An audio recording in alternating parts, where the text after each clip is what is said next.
Ғалима Қатайып үш бақтым. Ең бірінші бақтым халқым менің, соған берем ойымның алтын кенін. Ол бар болса, мен бармын, құр болмаймын, қымбатырақ алтыннан нарқым менің. Ал екінші бақтым тілім менің, тас жүректі тілімнен түнілмедім. Кей-кейде дүниеден түнілсем де, қасиетті тілімнен түнілмедім. Бақтым бар үшінші отан деген, Құдай деген кім десе отан дерем.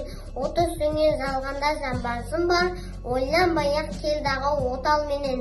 Түтін түтет, өз өрбі көгере бер, немелелер көбейсін шөбелелер. Жаныңда ұста, жақсылық күтпегейсін, от емес, оқ сұрасаң менен егер. Үш бірдей бақтым бар алақанда, мені мұндай бақытты жаратар ма? Үш күн нұрын төгеді аспанымнан, Атырау, Алтай, Арқа, Алатауға.